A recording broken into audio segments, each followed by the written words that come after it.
है guys, welcome to competitive पाठशाला। तो दोस्तों, जैसे कि आप सभी ने देख रखा है ऑलरेडी, तो मैं आपको एक स्क्रीन पे एक मैसेज दिखा रहा हूँ। तो ये एक व्हाट्सएप की स्क्रीनशॉट है।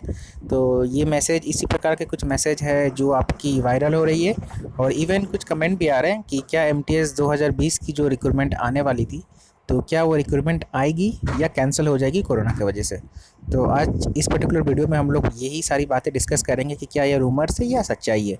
तो दोस्तों, अगर आप हमारे चैनल से पहली बार जुड़ रहे हैं तो हमारे चैनल को सब्सक्राइब करना बिल्कुल ही नहीं भूलिएगा और बेल आइकन को प्रेस ज़रूर कर दीजिएगा। तो दोस्तों, आप सभी जानते हैं कि जून महीने में एमटीएस 2020 की रिक्रूटमेंट आने वाली थी।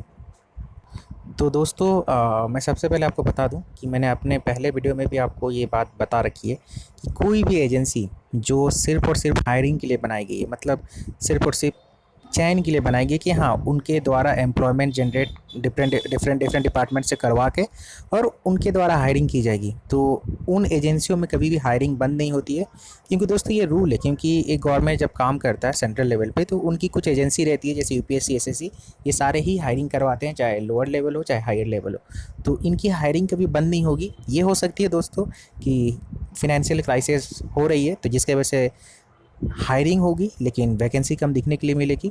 तो ये वीडियो बनाने का मेन मकसद ये है दोस्तों कि मैं आपके दिल में जो भी डर बैठा है उसको मैं क्लियर कर दूं कि आपको इस समय में क्या करना चाहिए। तो देखिए, जो रूमर्स फैल रही है कि वैकेंसी कैंसिल हो जाएगी या नहीं आएगी, तो मैं आपको बता दे रहा हूँ कि एसएससी एक कमीशन है, तो रिक्रूटमेंट तो ज़रूर आएगी। क्योंकि जब उन्होंने अपने कैलेंडर में 2020 का शेड्यूल दिखा रखा है एमटीएस का, तो वो वहाँ से उसे कैंसिल नहीं करेगी और वो वैकेंसी आएगी। थोड़ी सी डिले होगी शायद नोटिफिकेशन आने में, लेकिन दोस्तों रिक्रूटमेंट ज़रूर आएगी। और सबसे पहली बात कि मैं बाद में डिस्कस करूंगा कि क्यों ये रूमर्स फैल रहा है, लेकिन कुछ इंपॉर्टेंट बातें पहले कर ली जाए। जैसे कि आप सभी जानते हैं कि अभी फिनेंशियल क्राइसिस हुई है। तो देखिए, जो भी ऐसे जो ऑर्गेनाइजेशन होते हैं जो खुद से हायरिंग करते हैं, मैंने पहले भी आपको बोला, जैसे रेलवे हो गई, स्टेट लेवल में बहुत सारे ऐसे ऑर्गेनाइजेशन है। तो ये ऑर्गेनाइजेशन अपने एक रिक्रूटमेंट बोर्ड के थ्रू हायरिंग करते हैं। तो देखिएगा, इन सब जो भी ऑर्गेनाइजेशन है, यहाँ पे आपका हायरिंग बंद हो जाएगा। यहाँ पे जो पुरानी वैकेंसी है उसका एग्ज़ाम होगा सिर्फ, लेकिन नई वैकेंसी कोई भी आपको देखने के लिए नहीं मिलेगी 1 से 2 साल तक। ये आप पकड़ के चलिए। लेकिन एसएससी हो गई, यूपीएससी हो गई, तो ये एक रिक्रूटमेंट एजेंसी है जो सेंट्रल गवर्नमेंट के लिए काम करती है। और ये एक एम्प्लॉयमेंट जनरेशन का भी बात है दोस्तों, क्योंकि ये एक समझ लीजिए कि एक तरह से कॉन्स्टिट्यूशन में ही दिया गया है कि आप अगर एक गवर्नमेंट काम करती है तो उनको एम्प्लॉयमेंट जनरेट करना ही होगा। तो एनी हाउ आपको यहाँ पे वैकेंसी देखने के लिए मिलेगी, रिक्रूटमेंट भी आएगी जैसे रिक्रूटमेंट आती है, लेकिन आपको नंबर ऑफ़ वैकेंसी में काउंट कम दिखने के लिए मिल सकता है। तो देखिए, मैं आपको बता देता हूँ कि अभी भी अगर आप सो के हैं तो अब आप जाग जाइए, क्योंकि कोरोना ने आपका रास्ता और कठिन कर दिया है। क्योंकि आने वाले समय में दोस्तों आपको बहुत कम वैकेंसी देखने के लिए मिलेगी। तो आप अपना तैयारी इस लेवल का रखिए कि अगर 10 वैकेंसी भी आए ना, तो कम से कम आप ये समझ के चलिए कि आप उस 10 वैकेंसी में भी क्वालिफाई करने का एक क्षमता रखिए कि हाँ, अगर वो 10 वैकेंसी भी आएगी तो मैं उसमें क्वालिफाई कर जाऊँगा। तो आपको अपनी तैयारी उस लेवल की रखनी होगी, क्योंकि जैसे आप सभी जानते हैं कि इस बार टेंटेटिव वैकेंसी 7,000 दिखाई गई है एमटीएस की। आने वाले समय में जो मुझे लग रहा है कि 3,000 या 4,000 भी वैकेंसी अगर आपको दिखने मिल जाए तो बहुत बड़ी वैकेंसी कहलाएगी। तो इतना समझ लीजिए कि वैकेंसी ज़रूर आएगी। रिक्रूटमेंट का नोटिफिकेशन आने में थोड़ा सा डिले होगा, लेकिन जैसे भी कुछ होता है मैं आपको जानकारी ज़रूर दे दूंगा। और मैं अभी आपको बता दूंगी क्यों ये रूमर्स फैल रही थी। तो रूमर्स फैलने का कारण है दोस्तों कि ये चीज़ भी हमने अपने लास्ट वीडियो में बताया था कि 1 साल तक कोई नई भर्ती नहीं आएगी, ये राजस्थान सरकार ने बोला था।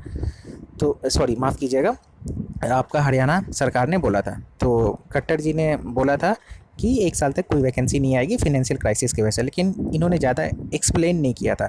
तो इस बात पे ओपोजिशन ने विरोध भी किया था। तो विरोध के बाद इन्होंने एक्सप्लेनेशन दिया था, मैं वो भी आपको दिखा दूँ। तो देखिए, जब अपोजिशन ने विरोध किया था तो इनका ये जवाब आया था। मैं डिटेल्स में नहीं जाऊँगा क्योंकि पुराने वीडियो में मैंने ऑलरेडी बता रखा है। तो दोस्तों, इनका कहना था कि जिन भी विभागों में आवश्यकता होगी वहाँ पे भर्तियाँ चालू रहेंगी, यानी वैकेंसी टोटली क्लोज़ नहीं की जाएगी।